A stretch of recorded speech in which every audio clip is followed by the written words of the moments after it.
सभी बड़े बड़े सुपरस्टारों के साथ इन्होंने काम किया और अपने दम पर अपना एक स्थान और मुकाम इन्होंने बनाया। जोरदार तालियों के साथ स्वागत करें दान सिंह राजपूत जी का।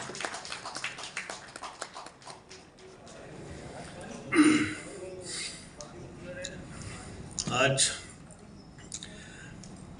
दूसरा दिन है, कल भी मैं आया था और ये मेरा परम सौभाग्य रहा कि मैं इस कार्यक्रम की जितनी प्रशंसा करूं कम है। मेरे पास शब्द नहीं है कि मैं किन शब्दों में इसकी तारीफ करूं। मैंने बहुत सारे प्रोग्राम अटेंड किए हैं, काफ़ी प्रोग्राम से हम गए, लाखों की भीड़ मतलब हज़ारों की संख्या में लोगों के प्रोग्राम्स हमने अटेंड किए हैं।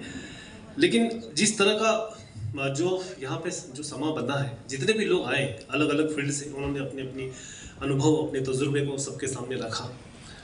वाकई में वो अद्भुत था। मेरे दिल को छू गई सारी बातें। एक छोटी सी एक कहानी मैं आप लोगों के सामने पेश करना चाहता हूँ, जो मैं अपने स्टूडेंट्स को हमेशा सिखाता हूँ। मैं नहीं जानता ये कहानी कितनी सच है, लेकिन मैं इसको सच मान के चलता हूँ। अभी इन बच्चे का जो एक्सपीरियंस रहा, जिस तरह के आपने जो बताया, वाकई में मैं आपको सैल्यूट करता हूँ। एक हज़ारों साल पहले, हज़ारों वर्ष पहले एक घने जंगल में आंधी तूफान आ गई, मूसलाधार बारिश हो गई, तो सभी पशु पक्षी अपनी जान बचाने के लिए कोई कहीं छुप रहा है, कोई कहीं छुप रहा है।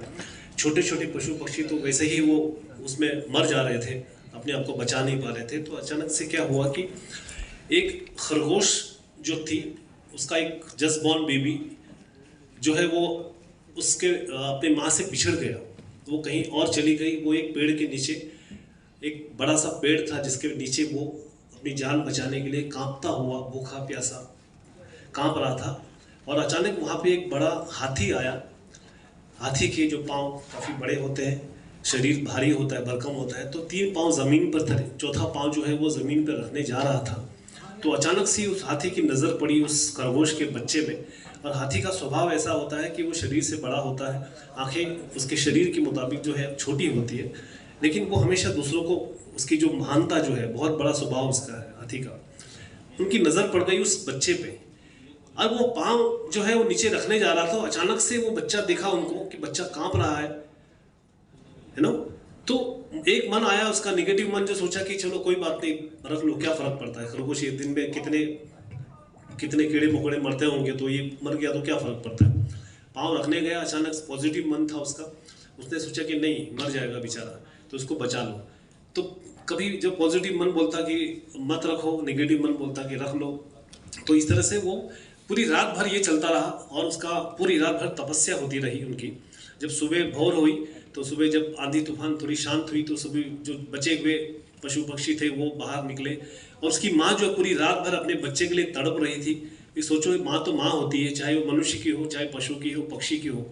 वो अपने बच्चों को ढूंढते हुए बेचारी अचानक से वहाँ पहुँची। उसने देखा एक हाथी जो है वो अपने उसके बच्चे के ऊपर जो पाँव रखा हुआ है, मतलब उसको लगा कि शायद वो उसे मार रहा है, तो वो डर गई। अब अचानक से वो बच्चे को आहट, माँ की एक एहसास हो गया, उसकी माँ उसको नज़र आ गई और वैसे ही वो कूद कूद के भाग भाग के अपने माँ के पास गया और माँ से लिपट गया। उसके दूध पीने लग गया वो, क्योंकि भूखा था वो। और उसकी माँ उसको जिस तरह से वो संवारती है, जिस तरह से वो करती है, तो उसको वो करने लगी। उनकी आंखों में आंसू आ गए। और हाथी का जैसे ही वो बच्चा वहाँ से निकला, हाथी ने पाँव नीचे रखा, पूरा कांपा हुआ था, हाथी के भी आंखों में आंसू आ गए। और उस माँ की जो आंखों में आंसू थे, वो आंसू जो है उसको दुआ दे रहे थे कि आज उसकी वजह से मेरा बच्चा बच गया, मेरी कोख उजड़ते हुए बच गई। और हाथी के आंखों में से वो आंसू आ रहे थे कि आज मुझसे बहुत बड़ा पाप होते होते बच गया। अगर मैं पाँव रख लेता, ये नेगेटिव मन जो कई बार हमारे जीवन में भी होता है, ये कई बार अगर पाँव रख लेता तो शायद वो बच्चा ये दृश्य में नहीं देख पाता। तो उसने मन ही मन ईश्वर का धन्यवाद दिया कि आज मुझसे अच्छा काम हो गया। वो चला गया वहाँ से। वो कहते हैं वो बच्चा जो है अगले जन्म में मनुष्य बनकर पैदा हुआ, एक राजा के घर में पैदा हुआ, जिसे हर तरह की सुख सुविधाएं थी, जिसका नाम था सिद्धार्थ।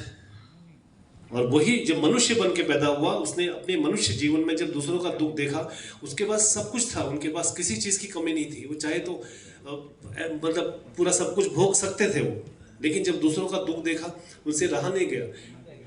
और उन्होंने तपस्या की दूसरों के सुख के लिए, फिर उन्होंने तपस्या की, फिर वो मनुष्य, पहले पशु बन के आए थे, मनुष्य बन के आए इस जन्म में, और मनुष्यता में आकर उन्होंने जो अभी मैडम ने कहा कि मनुष्य जन्म में बहुत 84 लाख योनियां भोगने के बाद मनुष्य जन्म हमें मिलता है, तो वो मनुष्य बनकर जब उन्होंने जो जो काम किए उसके बाद वो भगवान बनकर चले गए, जिन्हें हम गौतम बुद्ध के नाम से जानते हैं।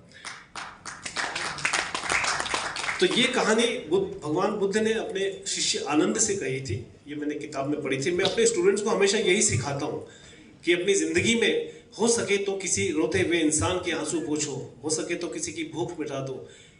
और आपने जो किया है, जो आपने किया किसी की जान बचाने के लिए आपने जो किया, तो आप हम सभी लोगों से बहुत बड़े हो। आपका जो स्थान है ना, वो एक मानव होता है, एक महामानव होता है। तो आपकी जो एक मतलब आप ईश्वर की नज़रों में, परमात्मा की नज़रों में आप बहुत बड़े हो। तो ये आप बिल्कुल भी, और ये प्रेरणा हो आप